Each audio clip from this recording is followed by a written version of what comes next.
दोस्तों, आदाब, सत श्री अकाल दोस्तों। आर के वाई पीसीएस क्लास में आपका स्वागत है। मैं राजेश कुमार आपके लिए लेकर आया हूँ R S second grade, third grade और पीएसआई सिलेबस के अकॉर्डिंग संपूर्ण सब्जेक्ट की टॉपिक वाइज क्लासेस। दोस्तों, बड़े लंबे समय बाद आपसे मुलाकात हो रही है, बहुत दिनों बाद क्लास हो रही है। लेकिन क्लास जो भी पिछली क्लास के हमने जो पढ़ा था दर्शन शास्त्र, उसमें उसको जो लास्ट क्लास के टॉपिक को ध्यान में रखते हैं उसी को आगे लेकर चलेंगे।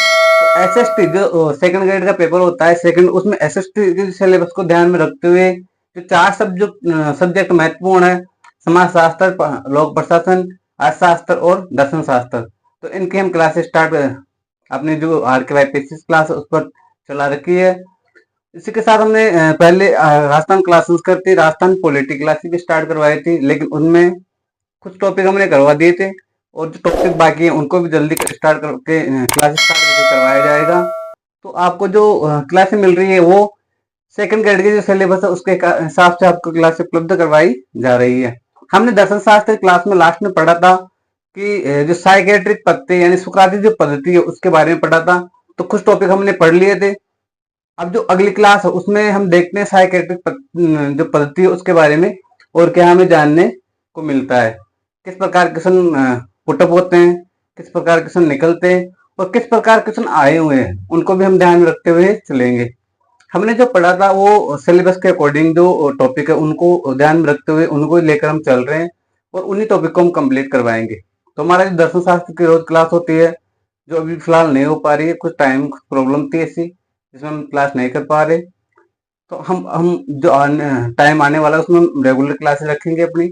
तो जो दर्शन शास्त्र में साइक्रेटिक पद्धति हमने पढ़ रही थी उसमें हमने पढ़ लिया था कि सत्य की खोज के बारे में, सुकरात के अनुसार जीवन का क्या उद्देश्य, सत्य की खोज करना, ये यहाँ तक हमने पढ़ लिया था। अब जो हमारे सुकराती पद्धति के अंदर का जो आगे हम पढ़ेंगे उसमें हम देखते हैं कि जो सुकराती पद्धति है उसकी क्या विशेषताएं हैं, सुकराती पद्धति यानी साइकेट्रिक पद्धति की क्या विशेषताएं हैं, साइकेट्रिक पद्धति की विशेषताएं, साइकेट्रिक पद्धति यानी सुकरात की पद्धति की विशेषताएं,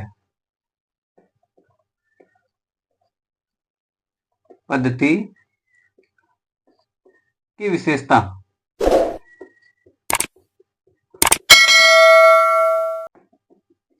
कौन कौन सी विशेषताएं हैं सुकराती पद्धति की, कौन कौन सी विशेषताएं हैं उनको हम एक एक करके देखेंगे। तो सबसे पहली है संदेहात्मक पद्धति।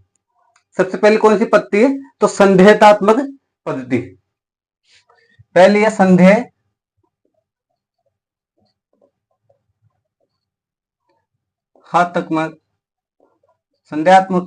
पद्धति।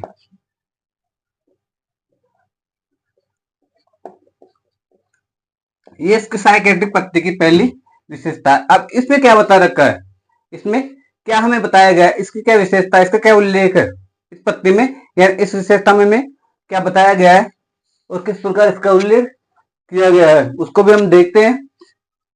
तो इसमें बताया गया है कि सुकरात ने अपने दर्शन का प्रारंभ संदेह से करते हैं। इस विशेषता के अनुसार बताया कि सुकरात अपने जो दर्शन है उसका प्रारंभ किससे करते हैं, संदेह से। संदेह का मतलब होता है कुछ उसमें क्या है, कुछ अभाव यानी संदेह, किसी भी वस्तु में संदेह होता है तो उसी प्रकार का संदेह। तो सुकरात ने अपना जो जीवन का उद्देश्य उसका जो प्रारंभ है वो किससे किया, संदेह से किया है। यानी सुकरात ने अपने दर्शन का प्रारंभ किससे किया, तो संदेह से किया है। इसकी पहली विशेषता है, संदेहात्मक पद्धति की पहली विशेषता है सुकरात ने दर्शन का प्रारंभ, सुकरात ने दर्शन का प्रारंभ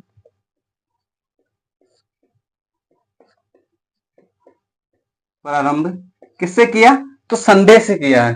किससे किया है, संदेह से किया,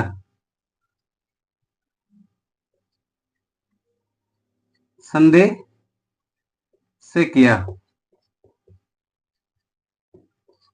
सुकरात ने अपने दर्शन का प्रारंभ किससे किया, तो संदेह से किया है। उसके बाद में सुकरात ने किसी भी समस्या के प्रति पूर्ण रूप से अपनी अज्ञानता प्रकट करते हैं, जिसमें कहते हैं सुकरात कि सुकरात विडंबना अथवा साइकेट्रिक आयरन भी कहा जाता है। यानी सुकरात ने अपने जो समस्या होती है उसमें प्रतिपूर्ण रूप से अपनी अज्ञानता को क्या किया है, प्रकट किया है। सुकरात ने समस्या में अपनी अज्ञानता को प्रकट किया। सुकरात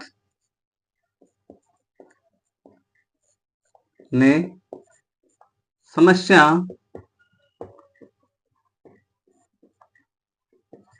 में अपनी अज्ञानता को प्रकट किया है।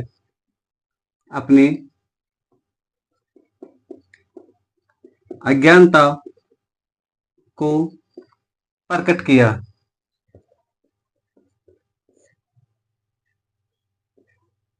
प्रकट किया यानी उसने बताया कि समस्या कब आती है, जब हम किसी के बारे में हमें नॉलेज नहीं होती, ज्ञान नहीं होता, तो उसको लेकर हमारे सामने क्या समस्या क्या उत्पन्न होती है, समस्या उत्पन्न होती है। किसी भी वस्तु को लेकर हम, जैसे हमें पढ़ाई का ज्ञान है, जैसे किसी टॉपिक को लेकर हमें अगर उसका ज्ञान है तो हमारे सामने वो इजी है, लेकिन हमें उसका ज्ञान नहीं है तो वो एक समस्या के रूप में हमारे सामने आता है। यानी वो हमारे सामने क्या है, एक समस्या है, उसका हमें ज्ञान प्राप्त करना है, वो समस्या का रूप लेकर आया है। तो समस्या का जो रूप है वो क्या है, अज्ञानता है। ये किसने बताया, ये सुकरात ने बताया है। सुकरात ने इसे क्या कहा है, सुकरात ने इसे विडंबना कहा है। क्या कहा है सुकरात ने इसे, यानी जो अज्ञानता, इसे क्या कहा, इसमें इसे विडंबना कहा है। सुकरात ने इसे विडंबना कहा है। सुकरात ने इसे साइकेट्रिक साइकेट्रिक आयरन भी कहा है। सुकरात ने इसे इसे ही सुकरात ने इसे ही सुकरात ने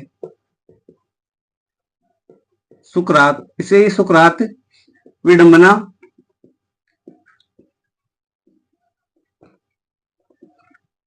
और साइकेट्रिक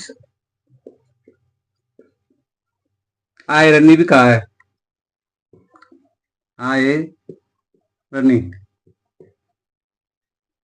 आयरनी भी कहा।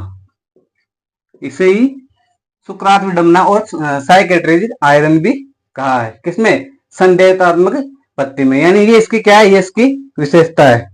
सुकरात के अनुसार ज्ञान प्राप्ति करने के लिए बौद्धिक विनम्रता होना आवश्यक है। यानी ज्ञान प्राप्ति कब किया जा सकता है, तो सुकरात ने बताया कि ज्ञान की प्राप्ति करने का सबसे प्रमुख उद्देश्य क्या है, कि उससे क्या होना चाहिए, विनम्र होना चाहिए। उससे क्या होना चाहिए, विनम्र होना चाहिए। सुकरात के अनुसार सुकरात के अनुसार ज्ञान प्राप्त करने के लिए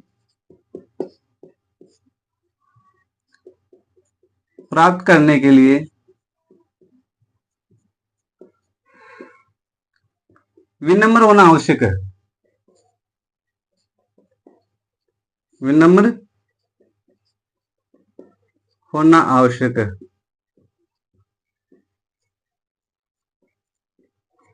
विनम्र होना आवश्यक है किसके लिए, ज्ञान प्राप्त करने के लिए। तभी क्या किया जा सकता है, तो तभी ज्ञान की प्राप्ति हमें हो सकती है। किसने बताया, सुकरात ने बताया कि ज्ञान प्राप्ति के लिए सबसे पहली बात कि विनम्र होना आवश्यक है। किसने बताया, सुकरात ने बताया। क्योंकि जब तक आप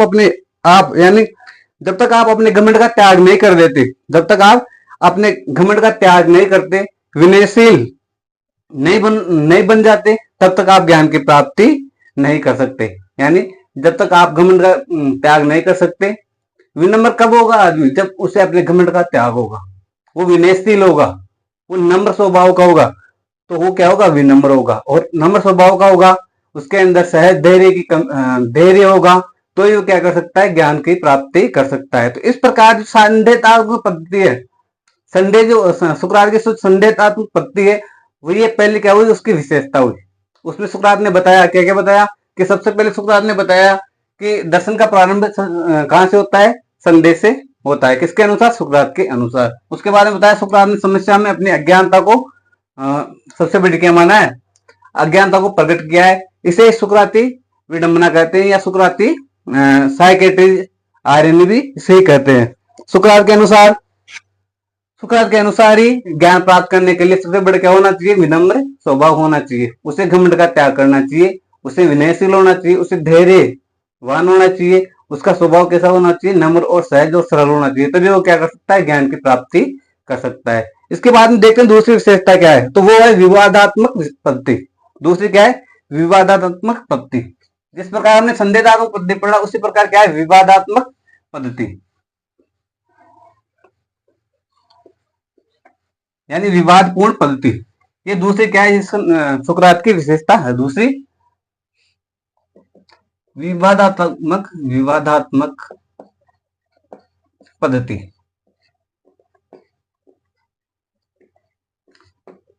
ये सुकरात की क्या हुई, ये दूसरी विशेषता हुई।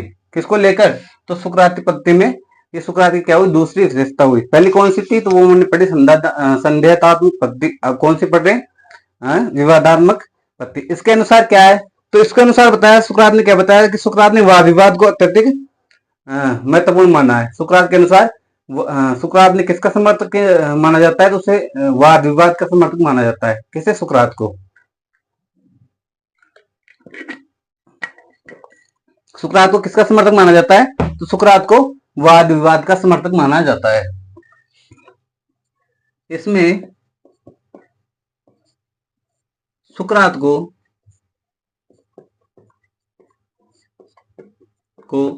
वाद विवाद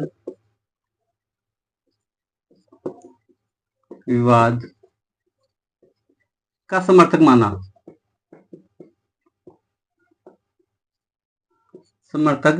माना। किसमें, इस पद्धति में सुकरात को वाद विवाद का समर्थक माना। अब इस पद्धति को और क्या कहा जाता है, तो इस पद्धति को क्या कहा जाता है, एक तो प्रश्नोत्तर पद्धति और एक द्वंद्वात्मक पद्धति भी कहा जाता है। इसे प्रश्नोत्तर पद्धति और द्वंद्वात्मक पद्धति भी कहा जाता है। इस पद्धति को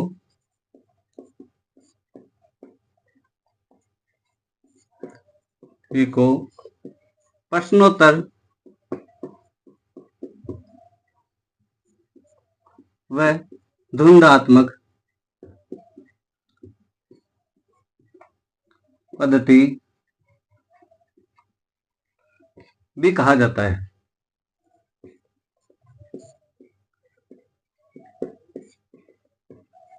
इसे प्रश्नोत्तर पद्धति और द्वंद्वात्मक पद्धति भी कहा गया। कौन सी को, विवादात्मक पद्धति को।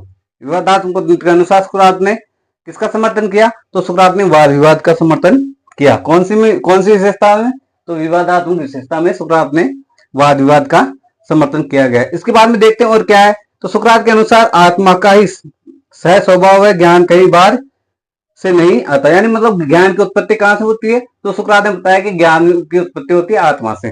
किससे होती है, आत्मा के सह स्वभाव से क्या होती है, ज्ञान की उत्पत्ति होती है। किसने बताया, ये सुकरात ने बताया। यानी ज्ञान कहीं बाहर से नहीं आता है, वो क्या है हमारे अंदर ही निहित है। ये किसने बताया, सुकरात ने बताया कि ज्ञान हमारे अंदर निहित है और उसकी उत्पत्ति कहां से होगी, हमारे अंदर ही होगी। किससे होगी, आत्मा से होगी। इसीलिए आत्मा का स्वभाव कैसा होना चाहिए, सहज और सरल होना चाहिए। उसे विनम्र होना चाहिए, विनयशील होना चाहिए और धैर्यवान होना चाहिए। तभी हमें क्या होगी, ज्ञान की प्राप्ति होगी। ये किसने बताया, सुकरात ने बताया।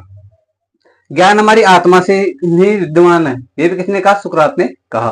क्या कहा, कई बार क्वेश्चन पूछ लिया जाता है कि ज्ञान हमारी आत्मा में विद्यमान है, ये कथन किसका है, ये वाक्य किसने दिया। तो इस प्रकार के क्वेश्चन कई बार आए हुए हैं, आप देख लेना और पूछ सकते हैं, यानी आने की संभावना भी होती है ऐसे कि ज्ञान हमारी आत्मा में विद्यमान है।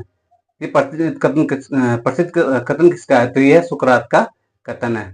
सुकरात का कथन है, ज्ञान हमारी आत्मा में विद्यमान है। सुकरात के अनुसार, सुकरात के अनुसार ज्ञान हमारी आत्मा में ही विद्यमान है।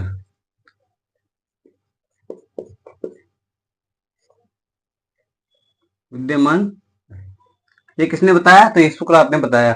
ज्ञान हमारी आत्मा में ही विद्यमान है। इस विधि में तब तक वाद विवाद और तर्क वितर्क किया जाता है जब तक कि सत्य ज्ञान की प्राप्ति न हो जाए। यानी जो विवादात्मक पद्धति है, इसके अनुसार वाद विवाद का सीमा जहां तक है, वहां तक है जहां तक हमें ज्ञान की प्राप्ति, सत्य और असत्य के ज्ञान की प्राप्ति नहीं हो जाती। ये किसने कहा, ये सुकरात ने कहा। ये सुकरात ने कहा। सुकरात के अनुसार शिक्षा का मुख्य उद्देश्य आत्मा में निहित ज्ञान को विकसित करना है। ये भी किसने कहा, सुकरात ने कहा। यानी सुकरात ने बताया कि हमारी आत्मा से ज्ञान, सत्य और असत्य की हमें जो प्राप्ति होती है, उसकी हमें हम उसके बारे में जानते हैं, तो ये कहाँ तक सीमित है? तो हमारे ज्ञान की प्राप्ति तक ये सीमित है। यानी हमें ज्ञान की प्राप्ति तब तक नहीं हो सकती जब तक हमारी आत्मा से हमें सत्य और असत्य के बारे में भेद पता नहीं चलता। ये हमारी ज्ञान की प्राप्ति है। सुकरात के अनुसार ही जो मुख्य उद्देश्य है वो है आत्मा से ज्ञान की प्राप्ति होना। यानी आत्मा में निहित ज्ञान की प्राप्ति होना ही क्या है? यही मुख्य उद्देश्य है।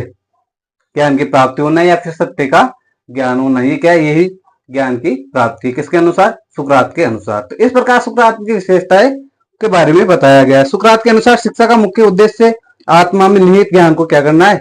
विकसित करना है। सुकरात के अनुसार शिक्षा का मुख्य उद्देश्य सुकरात के अनुसार शिक्षा का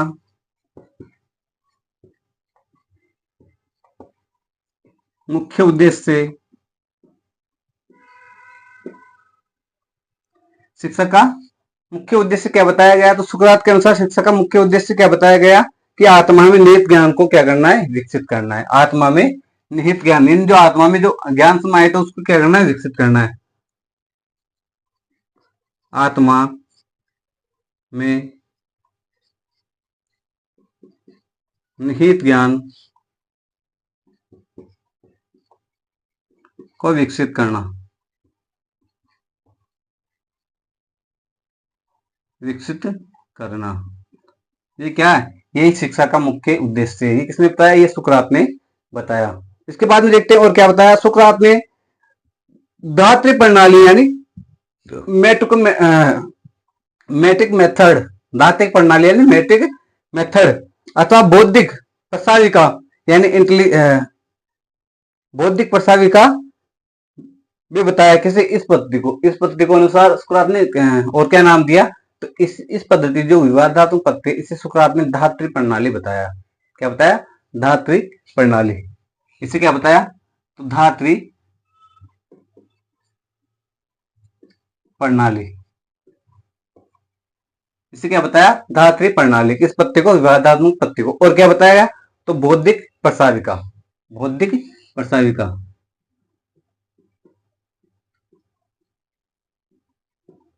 प्रसाविका। ये किसने बताया? तो सुकरात के अनुसार इस प्रणाली को धात्री प्रणाली या बौद्धिक प्रसाविका भी बताया गया। किसने बताया? सुकरात ने बताया। अब इसके बाद में और कौन सी है समस्या? सुकरात की विशेषता यानी साइकेट्रिक पद्धति की विशेषता और कौन सी है? तो पहले हमने पढ़ी संदेहात्मक और दूसरी पढ़ी हमने विवादात्मक। अब तीसरी कौन सी है? तीसरी है प्रत्यात्मक अथवा परिभाषात्मक पद्धति। तीसरी कौन सी है? प्रत्यात्मक अथवा परिभाषात्मक पद्धति।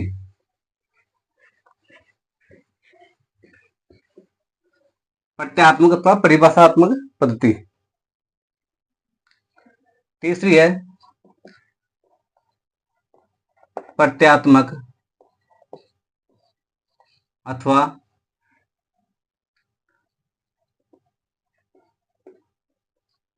परिभाषात्मक पद्धति।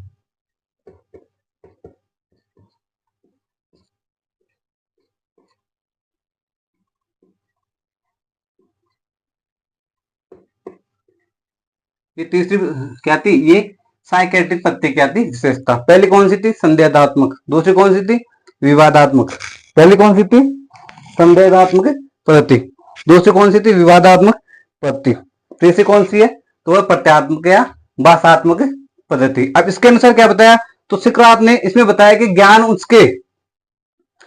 उसके प्रत्यय या परिभाषा में क्या होता है? विद्यमान होता है। ज्ञान उसके परिभाषा या उसके प्रत्यय में विद्यमान होता है। प्रत्यय मैंने बताया था ना आपको कि समाज के समूह का ऐसा गुण जो कि समाज को क्या करता है? उसके उद्देश्य को विकसित करता है। वो क्या होता है? वो प्रत्यय होता है। उसकी पहचान को दर्शाता है। वो क्या होता है? वो प्रत्यय होता है। तो प्रत्यय, सुकरात ने बताया कि उसके प्रत्यय, ज्ञान उसके प्रत्यय या परिभाषाओं में क्या होता है? विद्यमान होता है। ज्ञान उसके इस पद्धति के अनुसार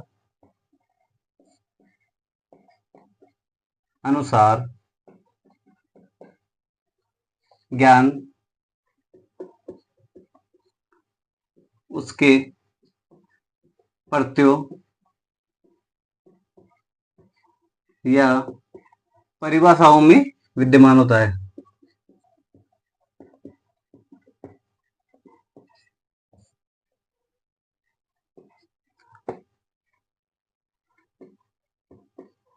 विद्यमान होता है।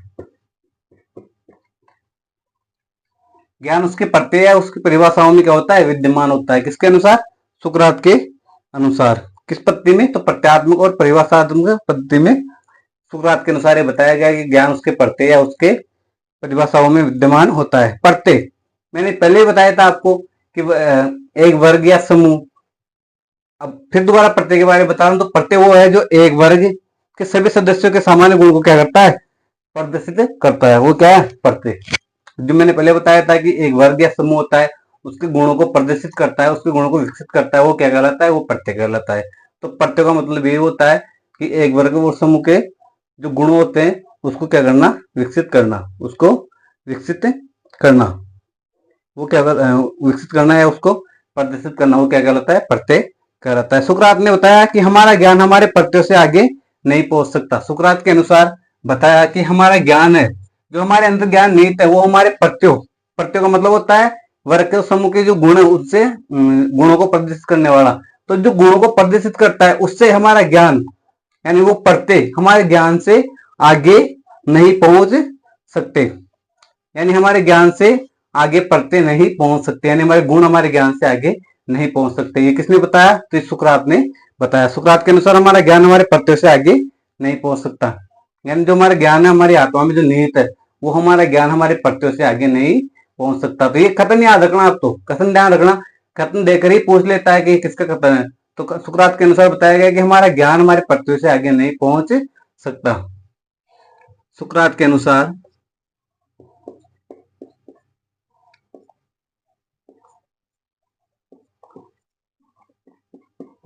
सुकरात के अनुसार हमारा ज्ञान हमारे प्रत्ययों से आगे नहीं पहुंच सकता, नहीं पहुंच सकता। ये किसने बताया, तो सुकरात ने दिया। तो कई बार क्वेश्चन पूछता है वो इसी प्रकार पूछता है, तो कथन दे देता है और आपको उसके बारे में, विचार के बारे में पूछ लेता है। तो ये बताया सुकरात ने, किसने बताया, ये सुकरात के अनुसार ये बताया गया कि हमारा जो ज्ञान है वो हमारे प्रत्यय से आगे नहीं पहुंच सकता। अब सुकरात के अनुसार एक वाक्य और था जो बताया गया है कि ज्ञान क्या है, संप्रत्यात्मक होता है। ज्ञान हमेशा कैसा होता है, तो ज्ञान हमेशा संप्रत्यात्मक होता है। ये किसने बताया, सुकरात ने बताया। ज्ञान संप्रत्यात्मक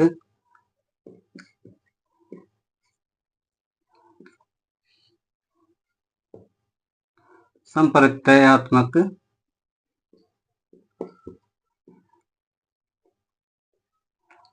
होता है। ज्ञान संप्रत्यात्मक होता है। किसने बताया, ये भी सुकरात ने बताया। ये भी सुकरात के अनुसार बताया गया। सुकरात के अनुसार संप्रत्यय का एक सामान्य गुण होता है। यानी संप्रत्यय होता है, क्या होता है, इसका भी एक क्या होता है, सामान्य गुण होता है। ये किसने बताया, सुकरात ने बताया। सुकरात ने प्रोटोगोरस, जो मैंने बताया था सोफिस्ट, उनका जो समर्थक था कौन था, प्रोटोगोरस। तो सुकरात ने प्रोटोगोरस के सिद्धांत कौन सा, मनुष्य सभी वस्तुओं का क्या है, मापदंड, मैंने आपको बताया था उनके सिद्धांत कि मनुष्य को क्या बताया गया, प्रोटोगोरस का सिद्धांत में मनुष्य को बताया गया है कि मनुष्य सभी वस्तुओं का क्या होता है, मापदंड होता है। तो जो सुकरात होता है, सुकरात ने प्रोटोगोरस के जो सिद्धांत है मनुष्य के मनुष्य सभी वस्तुओं का क्या होता है, मापदंड, उस सिद्धांत को लेकर सुकरात ने उसका क्या किया, खंडन किया गया। किसको लेकर, इस संप्रत्यात्मक गुण को लेकर सुकरात ने मनुष्य, जो प्रोटोगोरस का सिद्धांत हुआ मनुष्य सभी वस्तुओं का मापदंड होता है, तो उसका खंडन किया। किसने, सुकरात ने किया। सुकरात के अनुसार जो सोफिस्ट का समर्थक होता है प्रोटोगोरस, उसके जो सिद्धांत मनुष्य सभी वस्तुओं का क्या होता है, मापदंड, ये उसका क्या सिद्धांत है, किसका, प्रोटोगोरस का। तो इस सिद्धांत का खंडन किसने किया, सुकरात ने किया गया। तो अब जो नेक्स्ट विशेषता है वो क्या है, तो हमने पहली पढ़ी संदेहात्मक, दूसरी पढ़ी विवादात्मक और तीसरी पढ़ी प्रत्यात्मक या परिभाषात्मक। अब चौथी कौन सी विशेषता है, तो वह अनुभवात्मक।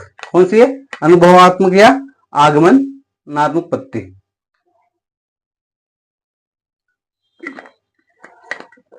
चौथी अनुभव पद्धति या फिर आगमन पद्धति, यानी इसको हम बोलते हैं अनुभव या फिर आगमन, इसको बोलते हैं हम अनुभव या आगमन। चौथी विशेषता है अनुभव या फिर आगमनात्मक पद्धति।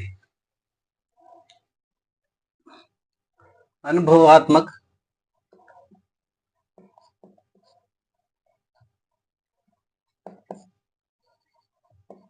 अनुभवात्मक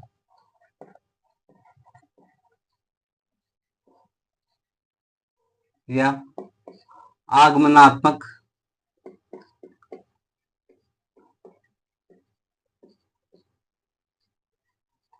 पद्धति।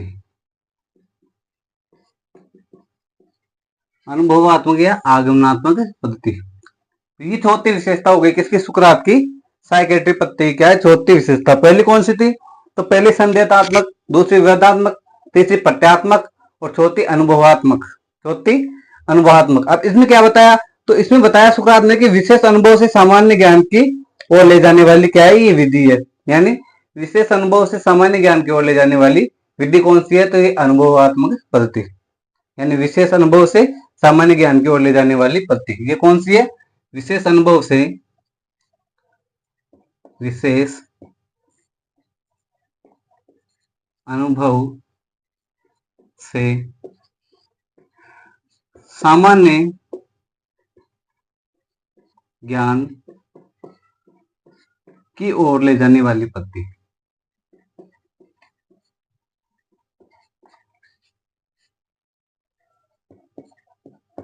ले जाने वाली पद्धति कौन सी है? ये अनुभवात्मक पद्धति, यानी विशेष ज्ञान से सामान्य ज्ञान की ओर ले जाने वाली पद्धति कौन सी है? अनुभवात्मक या फिर आगमन पद्धति। ये किसके अनुसार? सुकरात के अनुसार। सुकरात के अनुसार हम जिस सामान्य प्रत्यय का निर्माण करते हुए हमारे अनुभवों पर निर्भर करता है। किसने बताया? सुकरात ने बताया। सुकरात ने बताया कि जो सामान्य प्रत्यय है हमारे द्वारा किस प्रत्यय का निर्माण किया जाता है, तो वह सामान्य प्रत्यय, वो है सामान्य प्रत्यय। सुकरात ने बताया कि जिस सामान्य प्रत्यय का निर्माण करते हैं, हम जिस सामान्य प्रत्यय का निर्माण करते हैं वह हमारे अनुभवों पर निर्भर करता है। सुकरात के अनुसार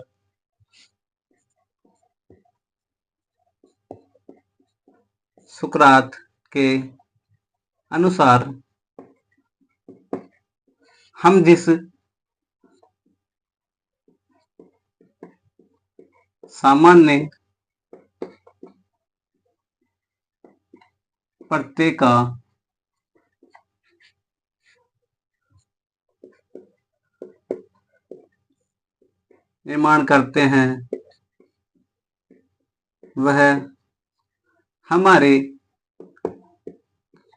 हैं वह हमारे अनुभवों पर निर्भर करता है। निर्भर करता है। ये किसने बताया? ये भी सुकरात ने बताया कि हम जिस सामान्य प्रत्यय का निर्माण करते हैं वो किस पर निर्भर करता है? हमारे अनुभवों पर निर्भर करता है। किसके अनुसार? सुकरात के अनुसार। इसीलिए अनुभवात्मक को क्या कहते हैं? इसीलिए इस पद्धति को क्या कहते हैं? अनुभव या फिर आगमन पद्धति। इसे कहते हैं अनुभव या फिर आगमन पद्धति। इसीलिए इसे क्या कहते हैं? अनुभवात्मक या फिर आगमनात्मक पद्धति कहते हैं। किसे? इस विधि को कहते हैं। क्यों कहते हैं? क्योंकि ये विशेष सुकरात के अनुसार इसे ये पद्धति है, अनुभवात्मक पद्धति या फिर आगमनात्मक पद्धति, सुकरात के अनुसार ये सामान्य प्रत्यय का निर्माण करती है। और सामान्य प्रत्यय सुकरात के अनुसार सामान्य प्रत्यय का निर्माण करते हैं और ये हमारे अनुभव पर निर्भर करता है। इसीलिए इसे क्या कहते हैं? अनुभवात्मक या फिर आगमनात्मक पद्धति कहते हैं। इसके बाद में पढ़ते हैं निगमनात्मक पद्धति। इसके बाद में कहते हैं निगमनात्मक पद्धति, यानी डेकोडेड मेथड। डेकोडेड मेथड कौन सी है? निगमनात्मक पद्धति।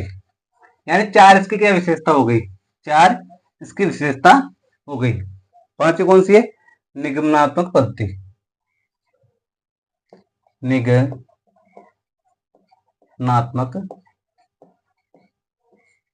पद्धति।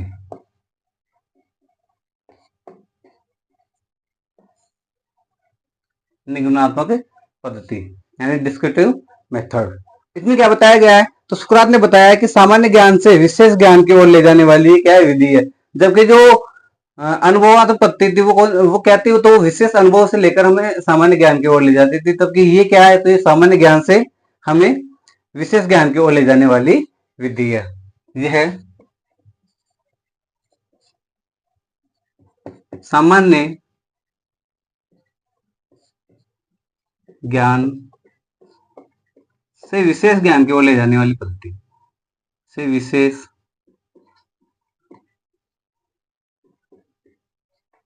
ज्ञान की ओर ले जाने वाली विधि है।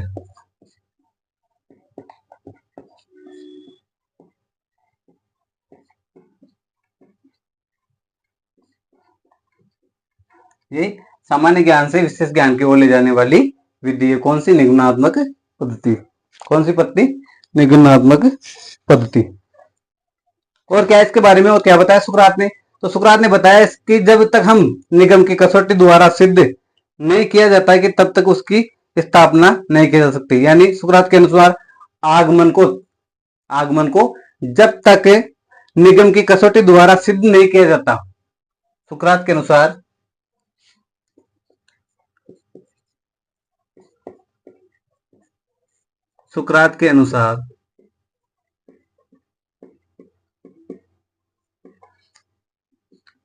जब तक आगमन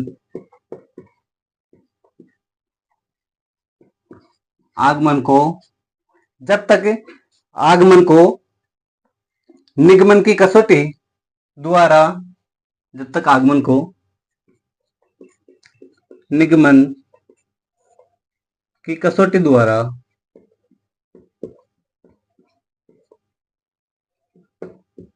सिद्ध नहीं किया जाता सिद्ध नहीं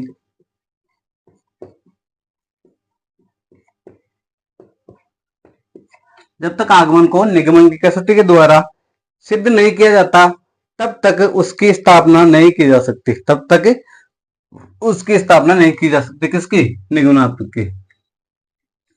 तब तक उसकी स्थापना नहीं की जा सकती।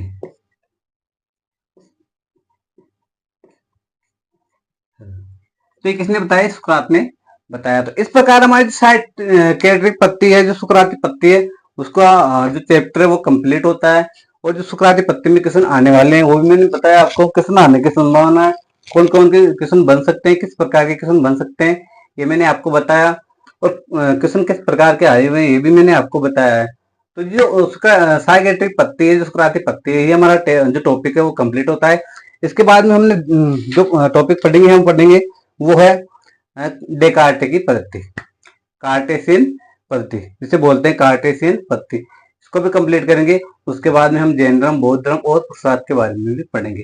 तो जब तक जैसे मुझे समय मिलता है दोस्तों, पैर में मोच आने की वजह से क्लास लेट हो रही है, नहीं तो थोड़ा सा खड़े रहने में दिक्कत आ रही है क्योंकि पैर में मोच आई हुई है, तो मैं खड़ा नहीं रह सकता। लेकिन फिर भी मैं कोशिश करूंगा कि ज्यादा से ज्यादा आपके पास क्लासें उपलब्ध करवा सकूं।